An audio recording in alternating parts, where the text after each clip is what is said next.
Assalamualaikum warahmatullahi wabarakatuh. Alhamdulillah alladzi hadana li hadza wa ma kunna linahtadiya laula an hadana Allah. Segala puji bagi Allah Jalla Jalaluh. Dalam semua kondisi, terkadang kita memuji Allah karena nikmat yang Allah berikan kepada kita. Iya, memang seharusnya kita memuji Allah atas nikmat yang Allah berikan. Bagaimana dengan kondisi yang tidak sesuai dengan harapan? Ya, kita tetap memuji Allah. Rasul sallallahu alaihi wasallam, kalau beliau lagi dalam kondisi yang tidak diharapkan, beliau mengatakan alhamdulillah ala kulli hal. Segala puji bagi Allah dalam semua kondisi. Maka kita lihat, apapun kondisi yang sedang menimpa kita atau musibah dan badai yang datang menerpa, salat kita ternyata nggak berubah. Kita tetap mengatakan alhamdulillahi rabbil alamin. Walaupun kita sakit di atas ranjang, walaupun kita sudah tidak mampu lagi untuk berwudu, bahkan kita tadi salat dengan isyarat, tetap bacaannya nggak berubah, alhamdulillahi rabbil alamin. Maka kita memuji Allah atas petunjuk yang Allah berikan kepada kita, sehingga kita bisa terus menjadi hambanya. Karena ada orang-orang yang di tengah jalan berubah menjadi hamba syaitan. Ada manusia-manusia karena godaan dunia dia diperbudak oleh harta, tahta, jabatan yang dimilikinya, sehingga dia lupa bahwa sejatinya dia adalah budak milik Allah Azza wa Jalla. Tatkala Allah menyebutkan nikmat yang agung yang Allah berikan kepada Nabi Muhammad alaihi salatu wassalam, nikmat Isra, ya, berangkat ke Masjidil Aqsa di suatu malam, kemudian balik di pagi harinya beliau sudah ada di Mekah. Allah mengatakan subhanalladzi asra bi'abdihi. Maha suci Allah yang telah mengisrokan. Isra itu perjalanan di malam hari, ya. Bi'abdihi, dengan hambanya. Hamba. Jadi kalau kita tahu kehormatan yang paling puncaknya tatkala engkau menjadi hamba untuk Allah Azza wa Jalla, bukan hamba untuk nafsu. Maka semoga Allah menyempurnakan nikmatnya buat kita, mematikan kita di atas hidayah ini, di atas agama ini, menjadi hamba yang taat. Karena pada hakikatnya innamal a'mal bil khawatim, amalan itu tergantung penutupnya. Allahumma salli wa sallim ala abdika wa rasulika sayyidina wa maulana Muhammadin wa ala alihi wa ashabihi ajma'in. Ya Allah, semoga salawat dan salam, berkah dan nikmat senantiasa engkau curahkan untuk hamba kekasihmu, untuk baginda Nabi kita Muhammad alaihi salatu wassalam, untuk keluarga beliau, untuk istri-istri beliau, untuk putra-putri beliau, dan untuk seluruh sahabat Nabi. Semoga Allah meridhai kita bersama mereka. Rumah tangga siapa yang tidak ada masalah? Kita kasih hadiah, awal door prize diberikan kepada yang rumah tangganya nggak ada masalah. Nah, fadhal jamaah. Mungkin ada, Anda nggak tahu. Rumah tangga siapa yang tidak ada masalah? Ahibbati fillah, di rumah Nabi alaihi salatu wassalam ada masalah. Bahkan Nabi alaihi salatu wassalam pernah menceraikan salah satu istrinya. Baik, siapa istri yang diceraikan dan kenapa? Nah, Hafsah diceraikan sama Nabi SAW. Kenapa diceraikan? Karena membocorkan rahasia.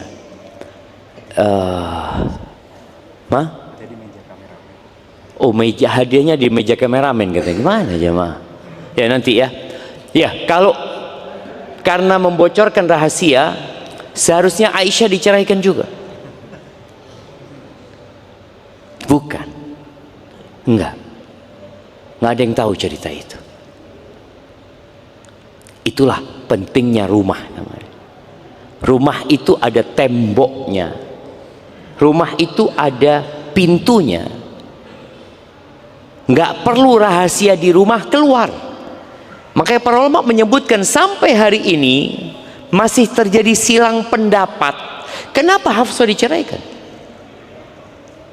Oh, mungkin karena ini, ada yang mengatakan tadi karena membocorkan rahasia. Oh, enggak mungkin. Aisyah akan diceraikan juga kalau membocorkan rahasia. Enggak ada masalah. Maka nggak perlu kita membocorkan apa yang terjadi di rumah kita. Dia sudah pisah. Bahasanya kenapa bisa? Ya udah, nggak ada kecocokan. Antum tapi tetap ambil hadiahnya dia. Nah, jangan. Ada seorang laki-laki yang diisukan dia mau pisah sama istrinya. Diisukan. Biasa ya, desas-desus ini kalau sebuah rumah tangga lagi ada masalah, biasanya tetangganya dengar, ya sohibnya dengar, mulai rame. Iya katanya mau firok gitu loh. Iya katanya mau cerai, katanya. Akhirnya nih orang datang ke laki-laki ini. Ana dengar antum mau menceraikan istri antum. Kata dia, apa urusan antum sama istri ana? Urusan antum itu apa sama istri anak? Oh iya, kata dia, baru sadar dia, ada apa nih urusin dia? Oh, iya. Dia ngomong kenapa? Kata, lu apa urusannya? Di sini pentingnya seorang muslim yang sudah baik keislamannya, dia akan meninggalkan perkara-perkara yang tidak ada urusan sama dia, yang nggak berguna buat dia. Dalam hadis Hasan bin Ali bin Abi Thalib radhiyallahu anhuma, Nabi sallallahu alaihi wasallam bersabda, min husni islamil mar'i tarkuhu ma la ya'ni. Termasuk bukti baiknya Islam seseorang. Jadi kalau antum mau tahu Islam antum baik atau tidak, anak ini Islamnya sudah baik apa enggak, dia meninggalkan hal-hal yang tidak ada manfaat, yang tidak berguna buat dia, yang tidak ada urusan dia di situ sebenarnya. Maka sebagian kita itu sibuk nonton berita yang tidak ada hubungan sama dirinya. Itu bukti kalau Islam antum belum benar. Sibuk scrolling TikTok, IG yang antum nggak ada manfaat. Setelah 1 jam antum nonton, ana dapat apa? Urusan bukan urusan ana. Kenapa ana sibuk? Oh, artis fulan cerai sama suaminya. Kenapa ya? Lihat beritanya. Nanti lihat, oh ada link lagi bawahnya, dilihat lagi. Nanti ada link lagi. Terus setelah itu antum dapat apa? Ya nggak ada urusan apa-apa. Emang antum mertuanya dia? Ya bukan, Ustaz. Tetangga? Enggak juga. Besan? Bukan. Terus siapa antum? Ya fans. Astagfirullahaladzim. Baik, cerita orang tadi tuh yang nggak mau membocorkan kenapa dia menceraikan istri. Kenapa dia mau menceraikan istri? Setelah berapa waktu cerai beneran, jam benar terjadi perceraian. Ya sudah, akhirnya sang istri setelah selesai masa ini nikah sama orang lain. Datang lagi sahibnya ini. Oh, sekarang ana mau tanya, kata dia, kenapa antum ceraikan dia? Kata dia, istrinya orang. Ada apa urusan ana? Udah nikah sama orang gitu loh. Antum tuh apa urusannya gitu loh, jamaah? Apa urusannya, jamaah? Inilah kadangkala permasalahan di dalam rumah tangga menjadi besar dan sulit untuk diselesaikan ketika bocor. Jadi ada bocor halus, ada bocor Iya, anak punya roda mobil itu, masuk ke tambal ban, kata dia, aman Ustadz, kata dia, tambah angin aja. Kenapa? Bocornya ringan, kata dia. Ya sudah. Tapi pernah ban itu katanya nggak bisa Ustadz, ini bocornya di samping Ustadz, ya harus ganti ban. Nah, mungkin seperti itu. Kalau kondisi istri antum bocornya di samping kayak ban tadi, nggak bisa ditambal, ya udah ganti. Mau gimana? Tapi kalau bocor halus, ya Bismillah lah. Lu nanti kalau dalam perjalanan saat kurang, ya tambah angin. Sampai kapan? Sampai mati. Tambah angin itu sampai mati gitu jemaah. Selama bocornya halus tadi. Atau bocornya besar Ustaz. Tapi ada cara lain ternyata Ustaz. Pakai ban dalam. Oh iya. Pintar juga jemaah. Jadi ada yang ditambah supaya dia tetap bisa bertahan. Maka di sini banyak rumah tangga yang terkadang orang itu yang ngomongnya sudah di ujung tanduk ya. Rumah tangganya sudah di ujung tanduk kata dia. Dia nggak tahu mau berbuat apa. Muncul tema tadi. Berpisah atau bersabar.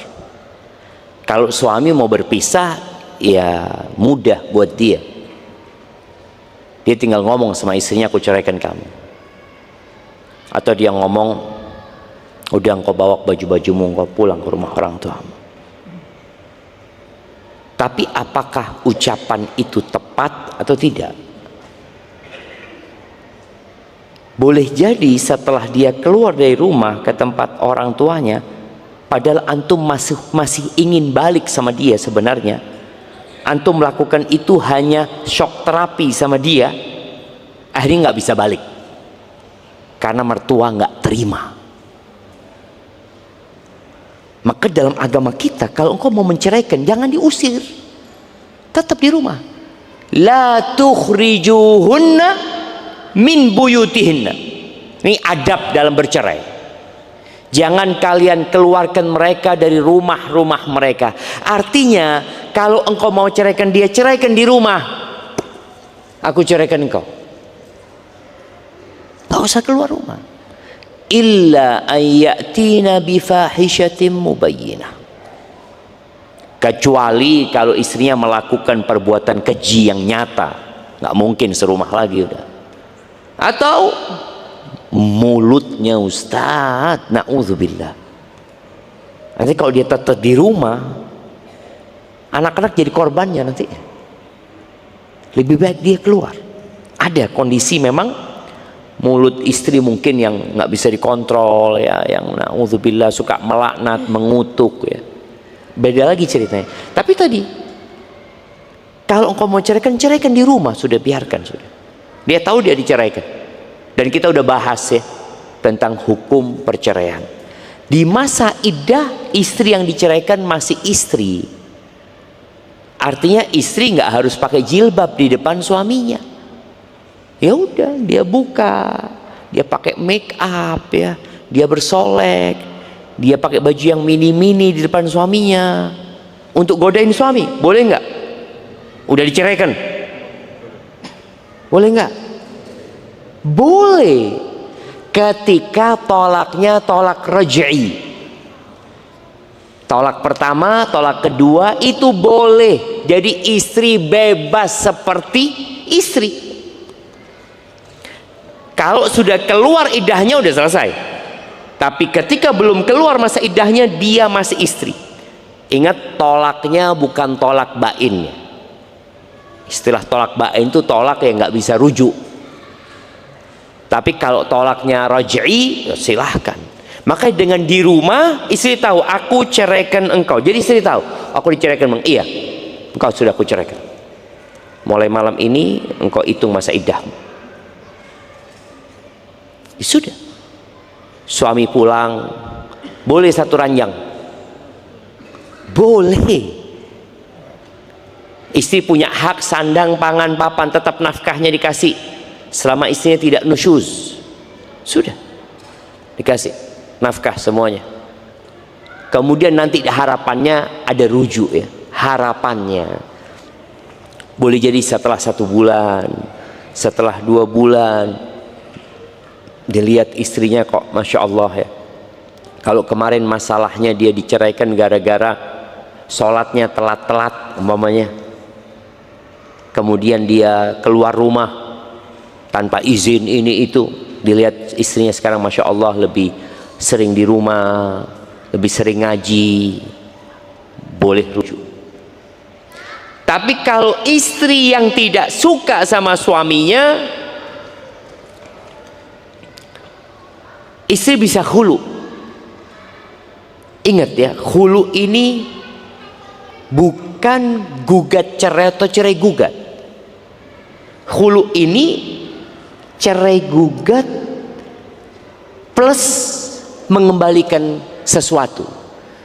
Jadi sang istri bukan mengatakan kepada suaminya ceraikan aku.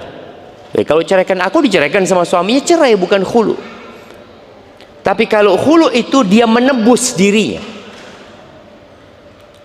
Maka para ulama menyebutkan apa saja lafadz yang bisa dipakai untuk khulu. Yang paling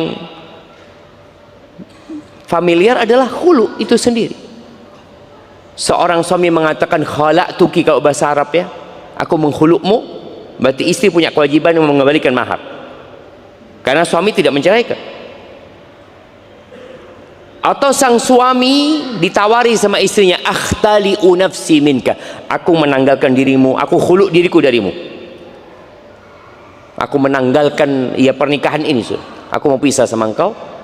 Jadi ketika menggunakan lafadz khulu, maka di situ ada pengembalian yang namanya mahar atau apapun yang disepakati. Atau suami mengatakan, yang kau ceraikan dirimu sudah, tapi berikan kepada aku sekian dan sekian, nggak ada masalah. Boleh jadi maharnya, boleh jadi lebih banyak dari maharnya, boleh jadi lebih sedikit dari maharnya, tergantung kesepakatan. Terjadi di masa Utsman bin Affan radhiyallahu anhu, seorang sahabat ya, Rubayyi ibnata Muawwid. Rubayyi ini pernah khulu di masa Nabi sallallahu alaihi wasallam sama suaminya. Kemudian dia nikah lagi. Katanya Rubayyi menceritakan tentang suaminya, kana li zaujun yuqillul khaira alayya idha hadar.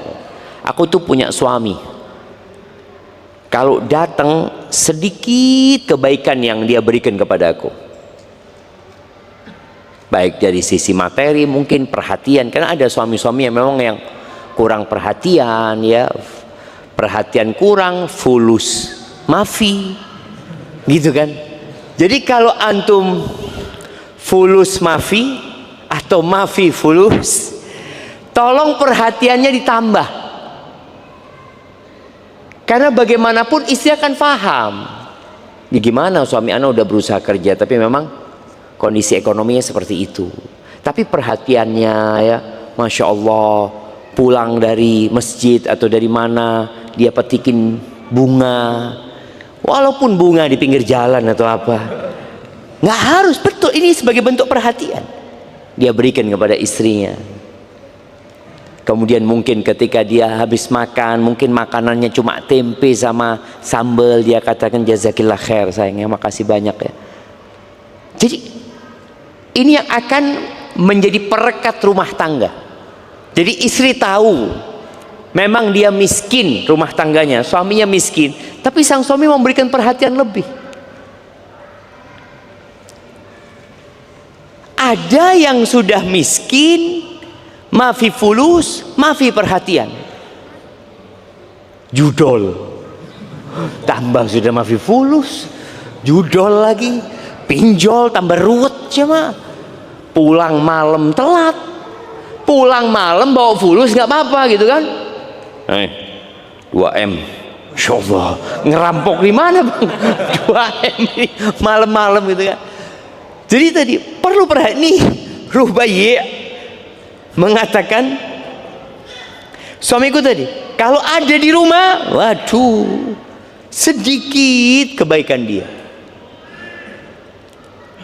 Wa yahrimuni idza ghab. Jadi kalau di rumah sedikit, kau lagi safar nggak ngasih apa-apa. Loh gimana sih? Ini kan seharusnya tadi kalau safar ninggalin sesuatu ya. Kan ada safar sudah habis sudah. Terus gimana? Ya sudah cari sendiri gitu. Kan ada suami-suami yang istrinya dipaksa untuk cari fulus. Ini Rubai mengeluhkan sikap suaminya. Qalat fakanat minni zallatun yauman. Suatu hari terjadi ya masalah lah dari aku. Suatu hari ya mungkin dia ribut sama suaminya. Akhirnya katanya Rubai, akhtali'u minka bikulli syai'in amlikuhu. Aku menghulukmu dengan semua harta yang kumiliki. Bayangin, udah capek nih cuma. Kadang-kadang perempuan habis itu nyesel dia. Kata suaminya, "Na'am." Na'am.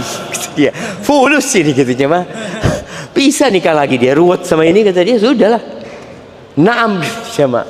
Ini khuluk tadi. Boleh dengan yang lebih banyak daripada hartanya. Kemudian qultu fa fa'altu, sudah. Aku iyakan. Karena udah capek gitu. Istrinya juga udah capek gitu. Dapat suami kayak gini, akhirnya dia menebus dirinya dengan harta tadi.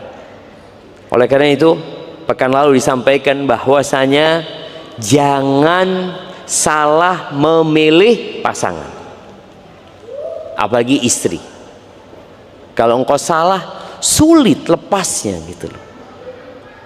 Karena banyak orang yang berpikir ya sudah dia kabur jatuh cerai. Enggak.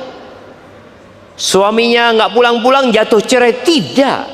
Sampai kapanpun engkau istri nggak bisa lepas. Kecuali engkau tadi suaminya nggak ada baru ngajukan ke pengadilan. Nunggu setelah diputuskan oleh pengadilan. Maka Rubai merasa senang, tapi pamannya nggak terima. Abahnya mungkin sudah meninggal dunia, paman yang menjadi walinya. Fakhasama ammi Mu'ad ibn Afra ila Uthman. Pamannya Mu'ad bin Afra datang ke Uthman bin Affan, sepertinya Uthman khalifahnya pada waktu itu radhiyallahu taala anhu. Fa ajazal khulu. Dan Uthman menerima khulu itu. Terjadi khulu dengan semua yang dimiliki oleh Muawwid ini. Wa amarahu an ya'khudha iqasa ra'si famaduna. Dan memerintahkan kepada Uthman untuk mengambil sampai tali rambutku. Dan yang lebih kecil dari rambut kasihkan. Soalnya engkau mengatakan aku menghulu diriku, menghulu darimu, melepaskan diriku dari darimu dengan semua yang aku miliki. Bikulli syai'in amliku. Maka akhirnya semua dikembalikan, tali rambut diberikan, ini itu. Boleh khulu dengan seperti itu. Tapi apakah memang harus? Apakah masalahnya tidak bisa diselesaikan dengan sabar? Jemaah, ada masalah yang mungkin menurut kita pelik, menurut kita sudah nggak ada solusi. Ya, boleh jadi itu menurut kita karena sebagian kita menggunakan perasaan sehingga akalnya tertutup. Apalagi kalau sudah sakit hati sama suaminya, hilang semua kebaikan suaminya. Maka kenapa Rasul sallallahu alaihi wasallam ketika mengatakan uritun nar fa idza aktsaru ahliha nisa, ditampakkan kepada aku neraka dan kebanyakan penghuni neraka adalah wanita. Walima ya Rasulullah. Perempuan pada tanya kenapa, kata yukthirna al-la'n wa yakfurna al-ashir. Dalam riwayat lain dikatakan yakfurna, mereka banyak melaknat, mereka kufur sama suaminya. Di riwayat lain dikatakan mereka kufur. Bukan kufur kepada Allah, tapi kufur kepada suaminya. Nabi membuat sebuah ungkapan ya, yang subhanallah, ana percaya dengan sabda Nabi SAW, yakin 100% bahwa banyak wanita yang kalau sedang sakit hati sama suaminya, padahal suaminya baik, sepanjang tahun berbuat baik kepada istri, tapi gara-gara satu kesalahan, sang istri mengatakan, ma ra'aitu minka khairan qat, aku tidak pernah melihat engkau berbuat baik kepada aku sedikit pun. Gak pernah. Loh, berapa tahun kita berumah tangga? 12 tahun. Gak pernah engkau lihat kebaikan dari aku. Gak ada. Bener gak ada. Kalau sudah sakit hati jemaah, gak ada, bener-bener gak ada jemaah. Pernah ada cerita seorang raja di Andalusia sana ya. Kalau cerita Andalus, maka kita cerita duka, cerita kesedihan. Hampir 800 tahun umat Islam di situ, kemudian hilang, tidak ada. Jadi kalau antum ke Andalusia, ke Spanyol ya, ke Madrid sana, atau ke Valencia, ya ada mungkin bekas-bekas kejayaan Islam, bekas kejayaan Islam yang sudah runtuh, udah nggak ada lagi. Apa penyebabnya? Sibuk dengan dunia ya, mereka sibuk dengan bangunan, bangun ini, bangun ini, bangun itu. Ini ada seorang raja, suatu hari istrinya melihat orang kampung itu main lumpur.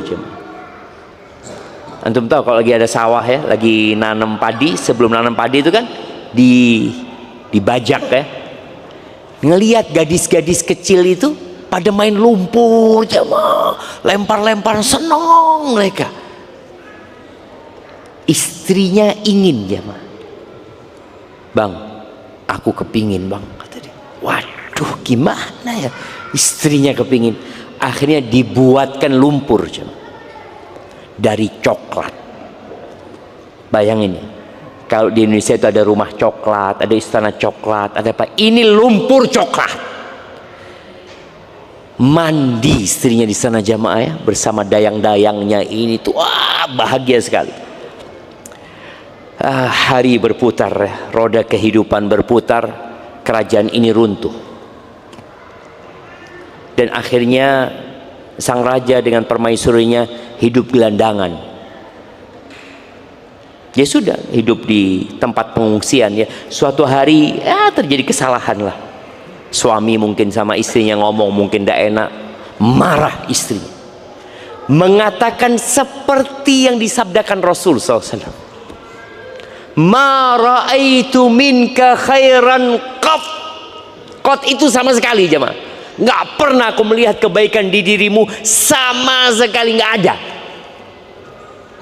Suaminya, wala yaumul wahl, hari aku bikinkan lumpur buat engkau, hari itu juga bukan kebaikan. Sudah habis jemaah. Itu yang terjadi. Maka tolong para wanita jangan bermudah-mudahan. Imma dia gugat cerai atau dia minta khulu. Kalau gugat cerai kan tadi tanpa ada pengembalian mahar. Khulu ada karena suami nggak mau menceraikan. Tapi kalau suami mau menceraikan, sudah aku ceraikan engkau, selesai, jadi nggak ada khulu. Tapi kalau sudah suami nggak mau, kemudian engkau hendak menebus dirimu, silahkan, nggak apa-apa. Tapi jangan terburu-buru. Waktunya kapan? Bil yamin. Waktunya kapan? Kalau cerai, ini bicara cerai. Siapa yang bisa menyebutkan kapan waktu cerai yang sunnah dan diperbolehkan, dan kapan waktu cerai yang terlarang? Fadhal. Naam. Ada mic yang bisa di... Nggak ada. Type yang keras suaranya.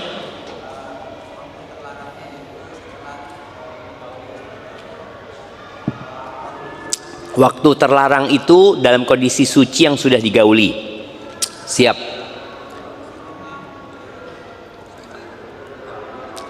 Waktu suci belum digauli. Ya, itu sunnahnya. Bolehnya kapan?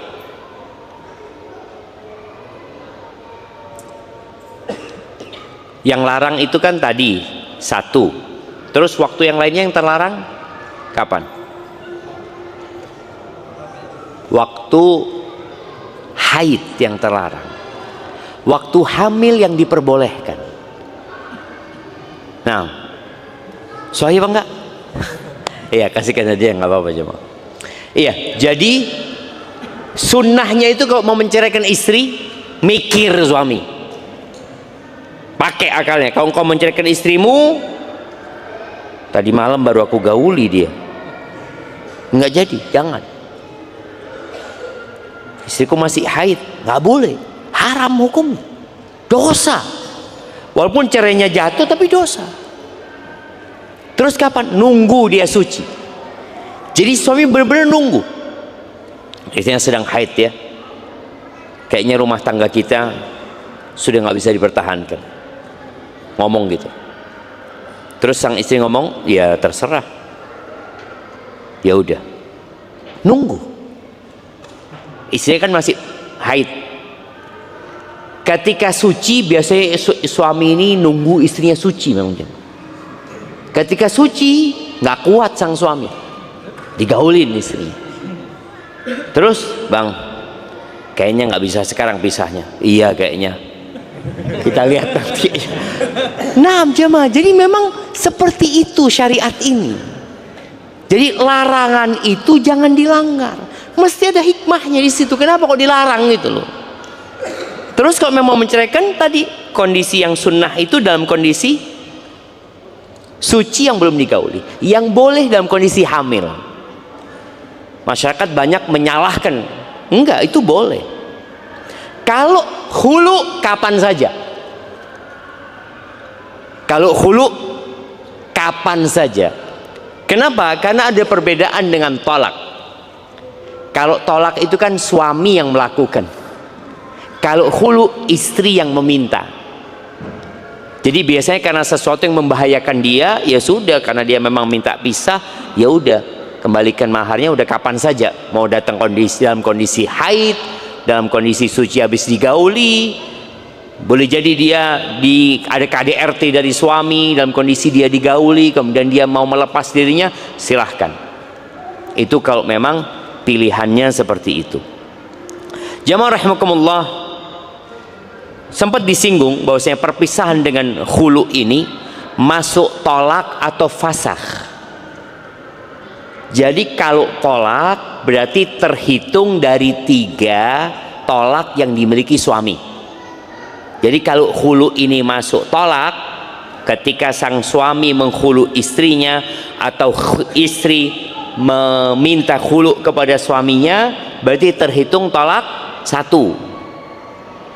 Tapi kalau fasah enggak masuk hitungan. Dan kalau dilihat pendapat jumhur ulama masuk tolak, masuk dalam tolak. Tapi yang dikuatkan oleh Syekh bin Utsaimin rahimahullahu ta'ala, dan itu salah satu pendapat dari kalangan Hanabilah, sebagian salafus soleh, pilihan dari Syekhul Islam Ibn Taimiyah dan Asy-Syaukani, mereka berpendapat bahwasanya khulu itu fasakh.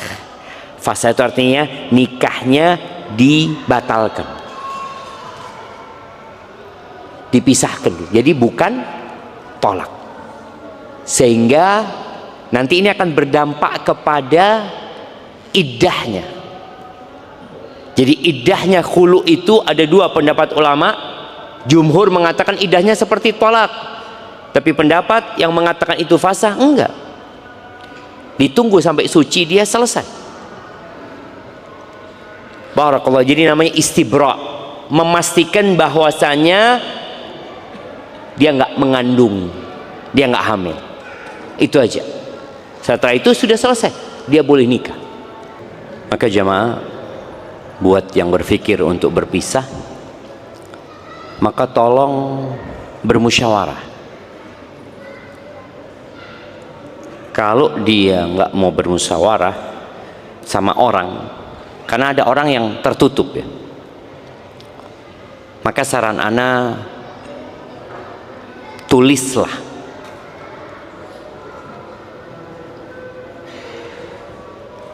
dampak-dampak negatif dari perceraian dan apa positifnya kalau bertahan dengan kekurangan suami. Tulis saja, atau engkau tulis dulu kelebihan dan kekurangan suami. Tulis. Kadang-kala istri itu memang lupa sama kelebihan suami. Pernah ada seorang perempuan yang curhat, dia mengatakan suami anak gini, suami anak, suami. Terus anak terakhir ngomong, Bu, emangnya suami ibu nggak punya kebaikan? Ada, Ustaz. Coba sebutkan ibu. Mulai dia mengingat, 1, 2, 3, 4. Terus dia ngomong, ya Ustaz nggak jadi sudah Ustaz, kata dia. Nah, ketika dia ingat, kalau dia menjadi janda, siapa yang gembira? Apakah dia akan gembira ketika menjadi janda? Atau ternyata setan yang gembira dan bertepuk tangan? Dan boleh jadi teman-temanmu yang memang hasut dengan dirimu yang akan gembira dengan perceraian.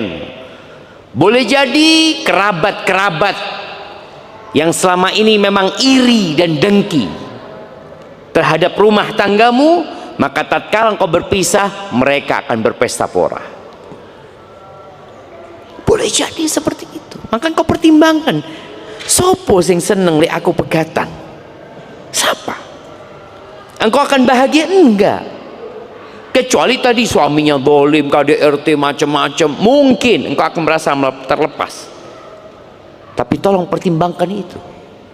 Kemudian musyawarah dengan orang yang mencintaimu, bukan orang yang kau cintai. Beda ya. Ada orang yang engkau cintai tapi nggak cinta sama engkau.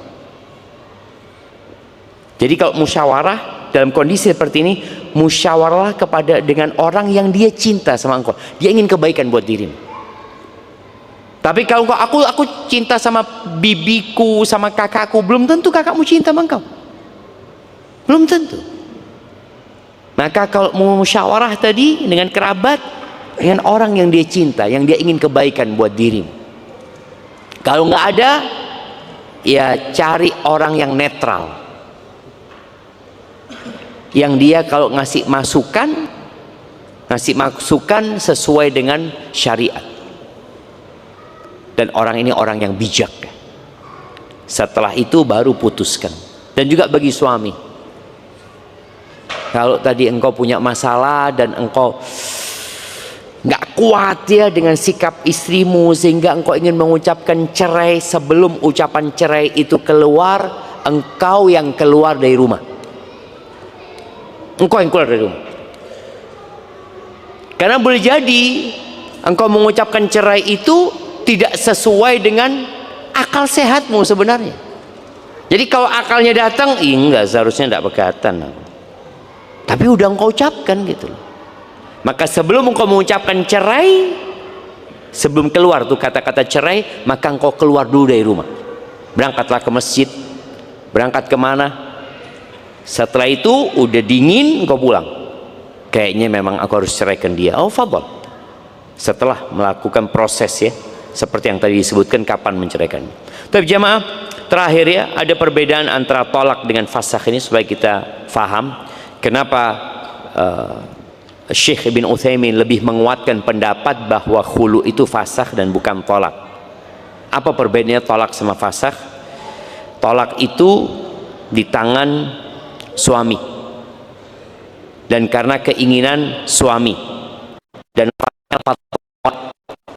dengan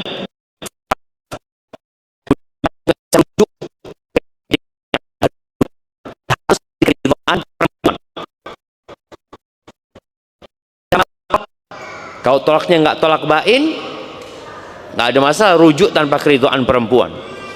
Kemudian yang ketiga, fasakh sebelum ngumpulin istri itu tidak harus bayar mahar dia kepada istri. Kalau dia fasakh padahal dia belum ngumpulin istrinya, jadi nggak ada mahar yang diberikan kepada istrinya. Tapi tolak, kalau sebelum masuk, sebelum ngumpulin istrinya dia ceraikan istrinya, setelah ditetapkan berapa maharnya, maka sang istri berhak mendapatkan setengah maharnya. Beda sama fasakh tadi. Kemudian fasakh tidak dihitung dari jumlah talak yang dimiliki oleh seorang suami. Kemudian tolak, ini yang penting berkaitan dengan tolak. Tolak itu tidak mengikuti keputusan pengadilan. Tolak itu. Tapi kalau antum ingin surat cerai harus dengan keputusan pengadilan.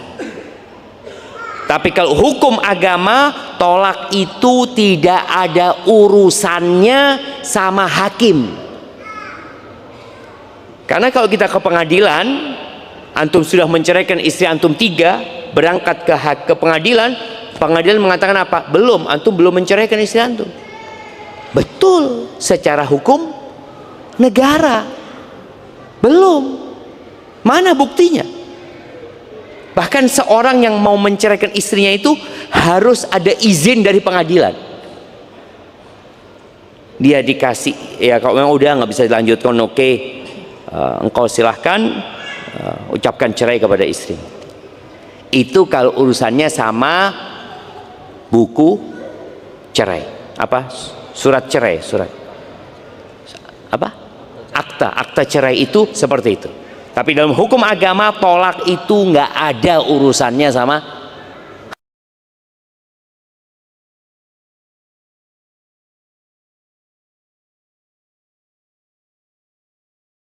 jiddun wa hazluhunna jiddun. Ada 3 perkara. Yang seriusnya serius, yang humornya guraunya serius.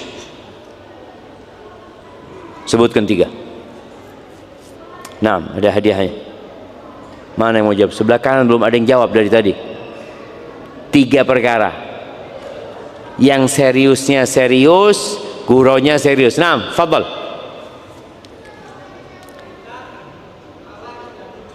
Nikah, talak, dan rujuk. Masya Allah, jazakallahu khair. Kasih, anti ambil di kamera situ ya hadiahnya. Betul ada hadiahnya. Nanti jangan-jangan belum ada hadiahnya. Oh, udah kesini hadiahnya jamaah. Ya nanti diambil ke panitia. Taib. Jadi nikah nggak bisa antum main-main sama sahib antum. Nih yang mahasiswa ya. Dia mengatakan, aku nikahkan kau sama adikku. Terus nggak? Qabil tuh, saya terima. Lu ndana cuma gurau, udah ada gurau. Sudah saya terima gitu. Nah, kok dia memang walinya ya. Nggak bisa, tapi nikahkan yang dia bukan walinya. Saya nikahkan engkau sama anak tetangga. Qabil tuh. Apa teman tetangga? Nggak bisa. Jadi tadi nikah itu nggak bisa gurau. Seriusnya serius, guraunya serius. Tolak juga sama. Seriusnya serius, guraunya serius. Yang ketiga rujuk. Ngomong saya rujuk kamu. Bener bang? Wah, siapa yang mau rujuk? Kau sudah ngomong rujuk terjadi. Barakallahu fik. Jadi seperti itu ya. Ingat, kalau talak ini nggak ada urusannya sama pengadilan dan tidak ada urusannya dengan keridhaan istri. Oh, saya nggak mau diceraikan, nggak ada urusan sama keridhaannya. Karena ini memang di tangan suami. Beda sama fasakh, nanti ada urusannya sama pengadilan. Atau yang khulu tadi, kalau dimasukkan fasakh, ini berkaitan dengan keridhaannya istri. Istri memang yang minta gitu loh.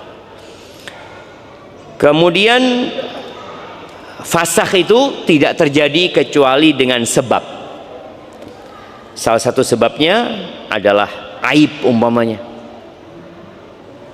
Laporan suami saya ini, mohon maaf, nggak bisa dia gitu. Nggak bisa apa? Nggak bisa sudah. Dia mengucapkan, ya sudah bisa fasakh. Ternyata suaminya impoten, ngomongnya seperti jamaah. Atau aibnya ada di istrinya. Beda sama tolak. Tolak itu terjadi karena sebab atau tanpa sebab. Barakallahu fiik. Itu mungkin berkaitan dengan pembahasan kita. Ini ada pertanyaan yang udah masuk. Masya Allah. Ustaz, suami saya itu baik. Sudah 23 tahun kami menikah, hampir nggak pernah dia bentak saya. Saya doakan suami saya yang berada di sini, Masya Allah, ada di sini suaminya cuma. Moga Allah bangunkan rumah di surga dan Allah masukkan ke surga Firdausil A'la. Ustaz, kalau saya berjanji ingin saling memandikan jenazah kami, dan ini tandanya kami tidak boleh berpisah, apa ada amalan atau doa agar saya bisa bersabar? Bagi perempuan itu lebih mudah bersabar apa lebih mudah bersyukur? Hah? Lebih mudah bersabar apa bersyukur? Bersabar. Bersabar jemaah. Tadi sabda Nabi SAW, sulit bersyukur dia. Sabar iya. Sabar mau gimana lagi Ustaz? Wis tuwek, kan? Dia sabar gitu. Dia nggak melihat kepada kebaikan suaminya, atau dia sabar, ya sudah loh Ustaz ya. Memang dia orangnya kayak gitu. Mudah-mudahan dia dimatikan husnul khotimah cepetan lah. Iya, dia sabar. Artinya dia tahu suaminya nggak baik, tapi dia bersabar. Untuk bersyukur sulit. Kenapa doa yang diajarkan Nabi SAW yang dianjurkan dibaca di penghujung setiap sholat itu adalah Allahumma a'inni ala dzikrika wa syukrika wa husni ibadati. Karena memang nikmat Allah itu lebih banyak daripada musibah. Makanya orang itu sulit bersyukur. Tapi untuk sabar, mau gimana lagi? Kan kita tahu sabar itu 3. Sabar melaksanakan perintah, sabar menjauhi larangan, dan sabar karena mendapatkan musibah. Sabar yang ketiga ini sabar terpaksa sebenarnya. Kenapa? Wis ya apa meneng wis gitu loh, wis musibah. Tapi kalau sabar karena melaksanakan perintah, butuh effort dia, atau meninggalkan larangan, butuh perjuangan. Tapi kalau kena musibah, ya sudah diem sebenarnya gitu. Ketika dia yakin dengan takdir Allah Azza wa Jal, maka akan mudah. Makanya kalau pertanyaannya, apa doa atau amalan agar orang itu bisa bersabar menghadapi suaminya? Maka yang pertama, lihatlah kepada kelebihannya. Yang kedua, banyak berzikir. Zikir itu ghidha. Zikir itu makanan jiwa kita. Jadi ketika antum kasih makanan terus ya, jiwa itu akan jadi tenang. Hati akan tunduk. Ala bizikrillah tatmainnul qulub. Sesuai dengan konsistensi antum berzikir, seperti itu pula antum akan mendapatkan ketenangan. Zikrun nas, menyebut, mengingat manusia, itu nyakitkan hati. Jadi kalau antum ngobrol orang ya, baca orang, nonton orang, tapi ketika yang antum baca tentang Allah, yang antum dengar tentang Allah, yang antum tonton tentang Allah, maka hati antum akan menjadi hati yang diridhain Allah Azza wa Jalla. Maka perbanyak zikir. Kemudian yang ketiga, yang menyebabkan orang itu bisa menerima kenyataan dan berharap tadi mati husnul khatimah bersama suaminya adalah keyakinan dengan takdir Allah Azza wa Jalla. Makanya doa yang diajarkan Nabi SAW ya, yang sering beliau bacakan bersama para sahabatnya, Allah maqsim lana min khasyatika ma tahulu bihi bainana wa baina ma'asik. Ya Allah, bagikan buat kami rasa takut kepadamu yang dengannya terhalang kami dari perbuatan kemaksiatan. Wa minat ta'ati ma tuballighuna bihi jannatak, dan bagikan buat kami ketaatan kepadamu yang dengannya engkau sampaikan kami ke surgamu. Wa minal yaqin ma tuhawwinu bihi alaina masaibad dunya, dan berikan kepada aku keyakinan yang dengannya musibah-musibah dunia jadi ringan. Kadangkala kita merasakan musibah itu begitu beratnya karena iman kita kurang. Ini takdir Allah. Sebelum engkau lahir udah ditulis, dan Allah tuh lebih sayang sama engkau daripada orang tuamu. Yakin Allah lebih sayang sama kita daripada orang tua kita. Dan yakin ketika Allah memberikan musibah, bala, itu karena cinta. Idza ahabballahu 'abdan ibtala. Kalau Allah cinta kepada hamba, Allah kasih bala. Yakin bahwasanya orang yang paling berat balanya orang yang paling soleh. Maka asyaddun nasi balaan al-anbiya. Orang yang paling berat balanya para nabi. Ketika kau yakin gitu, aku belum apa-apa berarti musibahku. Iya, belum apa-apa. Cuma engkau menganggapnya besar. Bandingkan balakmu dengan balak saudara-saudara kita yang ada di Gaza. Bandingkan balakmu dengan orang-orang yang terkena gempa, kemudian tertimpa bangunan harus diamputasi kakinya, kehilangan suaminya, kehilangan anak-anaknya, kehilangan pekerjaannya, hidup cacat seumur hidupnya. Bandingkan, oh, belum apa-apa. Tapi yang menyebabkan orang itu jadi nggak sabar melihat ke atas. Oh, fulana enak hidupnya, fulana seperti ini, fulana seperti ini. Engkau balak terus hidupku. Itu gara-gara tidak melihat kepada yang di bawah. Jadi kalau bicara amalan, mungkin itu beberapa amalan yang perlu dilakukan. Dan doa minta sama Allah supaya dimatikan husnul khatimah. Jadi kita perlu minta bagaimana rumah tangga kita dijaga. Di antara doanya adalah Rabbana hablana min azwajina wa dzurriyyatina qurrata a'yun waj'alna lil muttaqina imama. Barakallahu fiik. Semoga rumah tangganya dijaga semuanya. Assalamualaikum warahmatullahi wabarakatuh. Ustadzuna, ada 2 pertanyaan.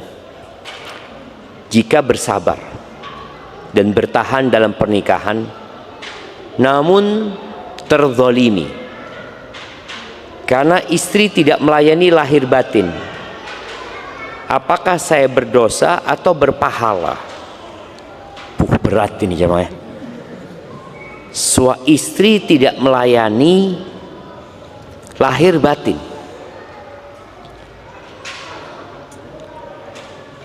terus gimana istri antum ini? Kalau antum mau bertahan karena kadangkala mempertimbangkan anak, ya, istri nggak mau melayani, juga anak nggak tahu apa sebabnya. Kadangkala ada suami-suami yang pernah melakukan kesalahan sehingga istrinya akhirnya ilfil, ya, udah lagi nggak sama suaminya, nggak mau ini itu, ya, maka bersabarlah antum. Jadi kalau ternyata antum mempertahankan rumah tangga disebabkan tujuan yang mulia, antum akan dapat pahala insyaallah, nggak ada masalah. Cuma yang jadi pertanyaan, bagaimana antum menyalurkan syahwatnya ketika istri tidak melayani? Oh, alhamdulillah Ustaz, anak sudah nikah lagi Ustaz. Mau gitu kan? Nggak ada masalah gitu kan? Artinya dia bersabar dengan yang ini, tapi dia bisa menyalurkan syahwatnya di tempat lain. Atau enggak Ustaz? Anak tahu anak pernah berbuat salah, dan anak sekarang alhamdulillah sudah 3 tahun puasa mutih Ustaz. Oh, puasa mutih. Puasa Daud yang sunnah jamaah, puasa Daud, anak sehari puasa, sehari nggak puasa, seperti itu. Mamanya itu yang dianjurkan, nggak ada masalah. Kalau ditanyakan apakah antum berdosa? Enggak. Kalau antum menerima kondisi itu, bahkan antum bisa berpahala gitu loh.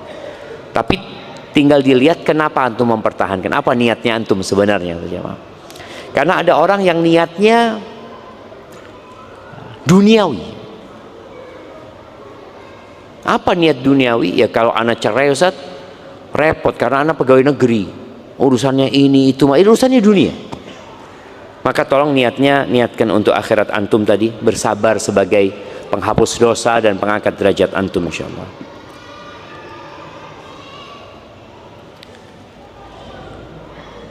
Bagaimana, apakah ada doa khusus untuk bisa punya rumah di Rabbani ini dan bisa bertetangga dengan Ustadz? Antum tanya dulu sama yang tinggal di Rabbani ini. Ya, jadi kalau antum mau beli sesuatu perlu memastikan terlebih dahulu. Yang pertama memang tetangganya, dimanapun ya. Belum tentu antum tetanggaan sama anak nggak pernah ketemu anak juga gitu kan. Wah, nah ternyata di sini harapannya tetangga sama Ustadz, ketemu Ustadz sebulan sekali gitu loh. Hasan jadi mahasiswa STDI, insyaallah tiap hari ketemu anak. Dari mana? Barakallahu fikum.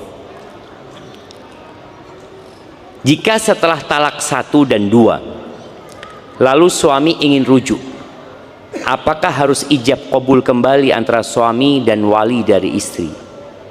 Bagaimana ketentuan rujuk yang benar? Jazakallah khairan. Iya, apabila talak 1 dan 2 dan belum selesai masa iddahnya, maka tidak perlu nikah baru. Yang perlu ya suami merujuk. Merujuk bagaimana? Ya dengan ucapannya, saya rujuk kamu. Sudah, kita udah rujuk. Mamanya seperti itu. Dan ingat, ketika masa iddah nggak perlu keridhaan istri. Istri nggak bisa ngomong nggak mau aku, nggak bisa, karena posisinya dia diceraikan dan berada di masa iddah. Beda dengan khulu tadi ya. Jadi kalau prosesnya ya tinggal ngomong rujuk. Ada di daerah kita ini istilah nganyari nikah. Apa maksudnya nganyari nikahnya? Hah? Ya, memperbaharui nikah itu ya apa? Apakah karena kayaknya kita sudah lama nikah ini, udah 30 tahun, yuk nganyari yuk. Apa seperti itu maksudnya nganyari nikah ini? Atau karena cerai kemudian nganyari nikah? Jadi kalau selesai masa iddahnya udah keluar, maka bukan nganyari nikah, memang nikah. Nikahnya sudah nggak ada, engkau sudah bukan suami istri. Maka perlu ada melamar lagi, bisa diterima bisa ditolak, seperti nikah yang awal dulu. Ada wali, ada 2 saksi, ada mahar. Mamanya istri ngomong, sang suami udahlah yuk balik yuk, kata. Setelah selesai masa iddahnya, kata istri nggak apa-apa balik kalau engkau memang mau, tapi nikah baru, aku minta maharnya rumah itu buat aku. Boleh nggak? Boleh, boleh. Istri punya apa? Punya bargaining, punya daya tawar ya. Ya, enggak mau aku. Rumah maharnya, oke nggak apa-apa. Rumah sama mobilnya sekalian. Yang penting rujuk, nggak apa-apa jemaah. Jadi ini kalau sudah selesai masa iddah. Kalau belum selesai masa iddah, istri nggak bisa nawar apa-apa. Mama, aku mau rujuk dengan syarat, nggak ada syarat. Karena ada di tangan suami haknya untuk rujuk itu. Barakallahu fikum. Afwan Ustaz, anak ingin bertanya. Bismillah.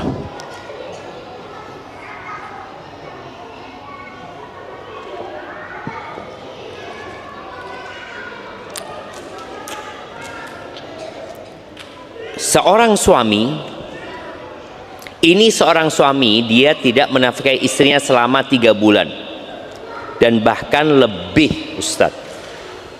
Gimana hubungannya? Apakah seorang istri boleh minta cerai? Syukron. Iya, berkaitan dengan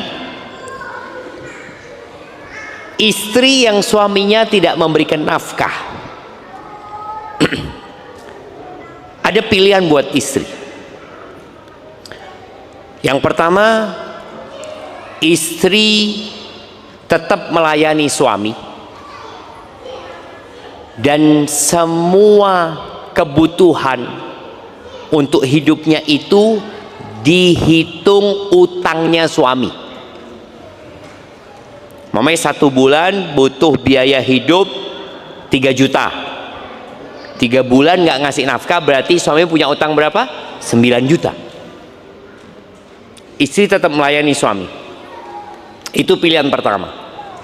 Pilihan yang kedua, istri melayani suaminya tetap dan menghitung nafkah itu sodakoh dari istri kepada suami.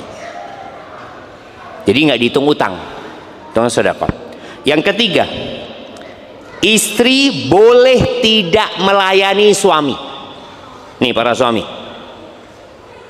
kalau engkau tidak memberikan nafkah kepada istri, jadi nafkah dari suami ke istri itu beda dengan nafkah dari suami ke anak, dari suami ke orang tua. Nafkah dari anak ke orang tua atau dari bapak ke anak ya, itu disebutnya muasa, menolong, membantu. Tapi nafkah suami ke istri itu babnya bab al-muawadhah, transaksi imbalan, transaksi. Jadi sang istri ini dikasih nafkah karena dia melayanimu. Oh, dia suruh di rumah, dia suruh masak, dia ngurusin engkau. Jadi transaksional, betul. Tapi tadi kita sebutkan boleh jadi ya istri menganggapnya utang atau istri mengikhlaskan sebagai sedekah. Yang ketiga, istri tidak melayani dan istri keluar dari rumahnya. Enggak, aku ke tempat orang tua, engkau nggak ngasih nafkah. Sudah, aku ke rumah orang tua. Suami mengatakan, oh nusyuz, ini istri durhaka. Tidak, engkau yang durhaka, tidak memberikan nafkah. Maka pentingnya belajar supaya semua tahu mana hak dan kewajibannya. Ketika istri dinafkahin, dipenuhin, dia keluar rumah ke tempat orang tua yang tanpa izin, itu nusyuz. Tapi ketika istri tidak diberi haknya, maka dia punya hak untuk keluar rumah ke tempat orang lain dan kasih makanan, Ustaz. Pergi ke rumah orang tua. Atau yang keempat, dan nunggu. Jadi istri di sana nunggu suaminya mungkin mau balik, nggak apa-apa dengan ngasih nafkah. Tapi istri nggak bisa nuntut nafkahnya yang 3 bulan tadi, karena dia posisinya memang tidak di rumah dan tidak melayani suaminya. Atau yang keempat, boleh dia gugat cerai kalau itu memang solusi. Tapi sebelum menetapkannya, maka tolong dipertimbangkan semuanya.